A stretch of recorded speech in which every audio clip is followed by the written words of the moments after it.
Hey guys, it's Dana and it's time to talk about money. And in this video, I wanted to talk about my $42,999.92 of credit card debt. So let's talk about that. All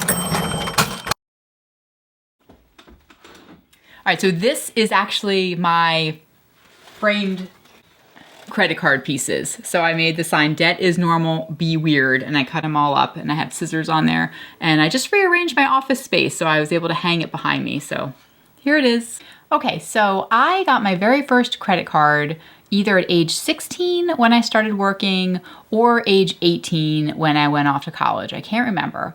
And it's not like I ever set out to, I didn't think to myself, I'm going to just keep using this credit card and the balance is just going to keep growing and growing and growing until it's a crazy, crazy, absurd number, like $42,000. I never, ever thought that, right? But people who loved me and cared about me, they said, as a young girl, you should get a credit card to build your credit so that you can buy a car, buy a house. It's really important. Get a credit card. And so that's what I did. My husband and I, we had 10 credit cards, about that. I think it was 10 at most. And the total was $42,999.92. And there was a point, which you can watch that video where I talk about when we stopped living paycheck to paycheck. When I looked at that number, as well as the balance on our student loans and everything, and I thought, oh my gosh, this is just so much. This is so much, and we got to get out of this. Never again. We have to stop. We just stop.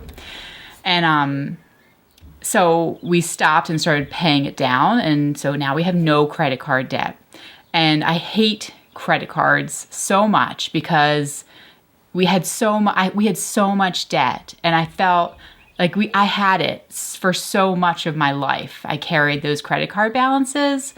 And I think that society in general, people think that, it's like, people just use credit cards. But when you have that much of a balance, it's really hard to breathe. And because if you don't make your payment on time, you forget, you have something going on in your life where you're not able to make it that month or the next month, they call you and they are just vicious. They are so nasty that it's like, it's terrifying. You feel like they tell you sometimes on the phone, like they're going to come to your house or that you're going to be arrested or they know where you work. They know where you live. They call you at work. They call your friends and family.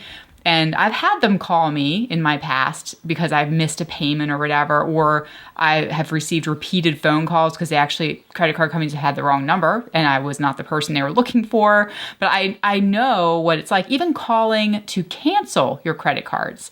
So once we made a decision that we were going to get out of debt, we were done with credit cards, we were done with debt of all kinds. We cut up our credit cards and I called the credit card companies to cancel the cards, and even canceling is really difficult. Like you have to muscle up and get ready because it's going to be an argument. And they cycle you through different people because they're trying to really wear you down to the point where you just say, forget it, and you hang up and you don't cancel your card. So it's not easy. You have to have a thick skin and be strong and stick to your guns to cancel your credit card. So it's like some kind of mafia. Like I just feel like it's intense. And so when we were done, so we cut up all the credit cards. And I saved the credit cards. And so I actually had my daughter help me. And we cut up the credit cards and we hot glued the pieces onto like a piece of cardboard that I made and bought off of Redbubble. And so we hot glued them on there and we framed it. Because I really want, not only for myself, I know that I've been so deeply impacted by credit cards that never again will I use them. But I want to make sure that we really don't ever forget, or the kids don't forget, and that they don't use credit cards. And we will never obviously encourage them to get credit cards or even worry about building their credit score. I know people talk about buying houses, manual underwriting exists, but people aren't really, it's harder to get it, all that stuff. But just regardless, I am not interested in building my credit score. We will save money to buy whatever we need. And I'm hoping the kids do the same. And so if you have a mountain of credit card debt, if you are just overwhelmed with your credit card debt, the first step is to just make that commitment that you are not going to borrow anymore. You're not going to use those credit cards anymore. Really, that you're not going to use them. You have to get to that point first in order to get out of it. Otherwise, you're never going to get out of it if you don't make that statement in your life and just say, we're finished with credit cards, we're done. And then obviously closing the accounts and cutting them up, and then going about the business of making a plan to pay off those credit cards as quickly as you can. And I just think that it's the best thing you'll ever do, no matter how long it takes. It might take a while, depending on how much credit card debt you have.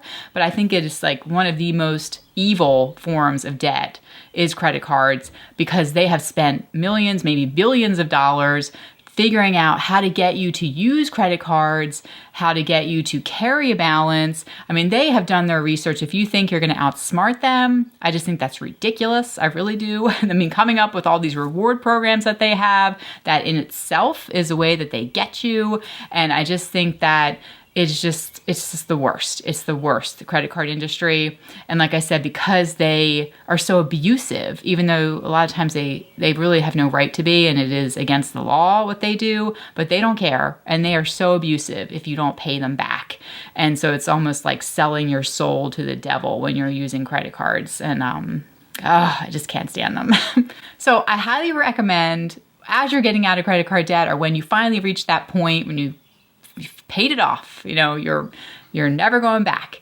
Try to do something with your credit card pieces, some kind of artwork, jewelry maybe. I just think something to kind of remember, right, that you're not going back there, and to celebrate the win of getting away from just the nastiness of credit cards. So try to come up with some kind of way to sort of memorialize your credit cards in some way, shape, or fashion. Okay, you guys, so my 12-year-old daughter cut my hair because it hadn't been cut in over a year. And because of the coronavirus, I can't get out to the hairdresser, so she cut it, and I actually think she did a really good job. And I think I might just have her cut it from now on, which she's maybe a little not so excited about, maybe so. But I said, this way you can practice cutting hair. But so I like it. I'm really excited about it that I got a haircut from my 12-year-old daughter.